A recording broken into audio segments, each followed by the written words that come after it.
നമ്മളൊരു തുറമുഖം കിട്ടുമ്പോൾ അവിടെ നിലവിലുണ്ടായിരുന്ന വ്യക്തികളും അവരുടെ മത്സ്യത്തൊഴിലാളി പ്രവർത്തനത്തിനൊക്കെ ചില നഷ്ടങ്ങളുണ്ടാകും. അതിനൊരു കോമ്പൻസേഷൻ കൊടുക്കണം. നിങ്ങൾക്കൊരു പക്ഷേ ഓർമ്മയുണ്ടാകും, ഉമ്മൻചാണ്ടിയുടെ സർക്കാർ ക്യാബിനറ്റിലൊരു വലിയൊരു പാക്കേജ് പാസ്സാക്കി.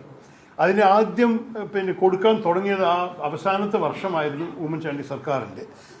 പക്ഷെ അത് കഴിഞ്ഞിട്ട് ലെഫ്റ്റ് സർക്കാർ വന്നപ്പോൾ ആ പാക്കേജിനെ അവർ അംഗീകരിച്ചില്ല.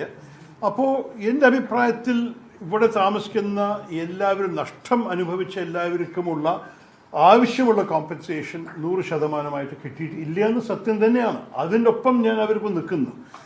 അപ്പോഴും ഇപ്പോഴും ഒരു കാര്യത്തിൽ മാത്രമേ ഞാൻ മാറുന്നുള്ളൂ, തുറമുഖിൻ്റെ പ്രവർത്തനം നിർത്തണം എന്ന് പറഞ്ഞത്. അതിന് അർത്ഥം ഉണ്ടായിരുന്നില്ല. കാരണം നമ്മൾ ഓൾറെഡി ഡിലേഡ് ആയിരുന്നു.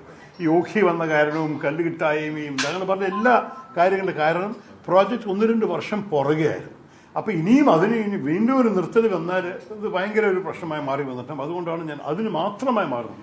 എൻ്റെ ഓർമ്മയിൽ 7 പോയിൻ്റായിരുന്നു സമരത്തിലുണ്ടായിരുന്നു. 6 പോയിന്റ് ഞാൻ അവരൊപ്പമായിരുന്നു. ഈ 7ാമത്തെ പോയിന്റ് മാത്രം ഞാൻ മാറി നിന്നു. ഇപ്പോൾ അവരത് നിർബന്ധിക്കുന്ന അവരെന്നെ പറഞ്ഞു, മറ്റേ ഞങ്ങൾക്ക് കിട്ടാനുള്ള ആനുകൂല്യങ്ങൾ കിട്ടിയാൽ മതി, നമ്മൾ അതാണ് ആഗ്രഹിക്കുന്നത്. അതിന് ഞാൻ അവരൊപ്പം നിൽക്കുന്നു. ഞാൻ മുഖ്യമന്ത്രിയെ കണ്ടിട്ടും അഭ്യർത്ഥിച്ചൊരു കാര്യമാണത്.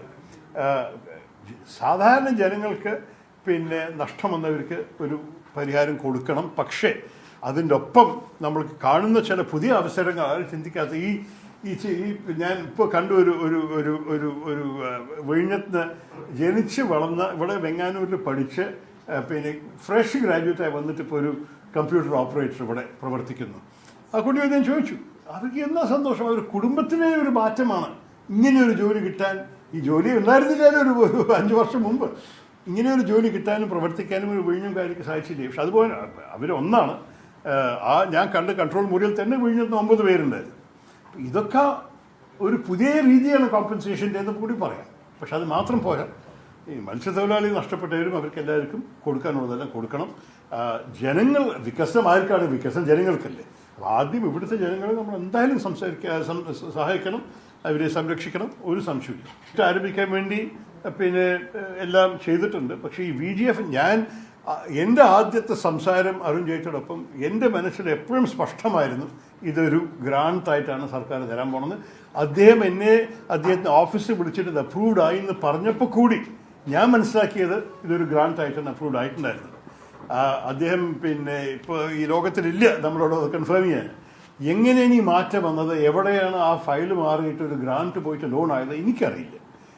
ഞാൻ പറയട്ടെ, ഞാൻ ഇപ്പോൾ കൂടി അത് അംഗീകരിക്കാൻ തയ്യാറല്ല. എൻ്റെ അഭിപ്രായത്തിൽ നമ്മൾ ഈ സർക്കാരായാലോ നാളെ വേറെ സർക്കാർ വന്നാലും നമ്മൾ ഈ വിഷയത്തിൽ ശക്തമായി നിൽക്കണം. The entire concept of viability gap funding is to bridge the financial difference between the cost of a project and the gains from the project so that it becomes viable. അതാണ് അതിൻ്റെ ആ ടേമിൻ്റെ അർത്ഥം തന്നെ അതന്നെയാണ്. അപ്പോൾ ആ വയബിലിറ്റി ഗ്യാപ്പ് ഫണ്ടിങ് ഒരു ലോണായിട്ടുണ്ടെങ്കിൽ അത് ശരിയല്ല. അത് എൻ്റെ അഭിപ്രായത്തിൽ അതിനെക്കുറിച്ച് നമ്മൾ വിട്ടുകൊടുക്കാൻ പാടില്ല. പക്ഷേ അറ്റ്ലീസ്റ്റ് ആ കാശ് കിട്ടി നമുക്ക് മുന്നോട്ട് പോകാൻ സാധിച്ചു. പക്ഷേ ഇനി വരാൻ പോകുന്ന വർഷങ്ങളിൽ ഈ ചർച്ച നമ്മൾ വിടാൻ പാടില്ല.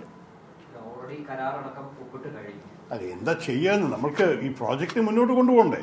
പക്ഷേ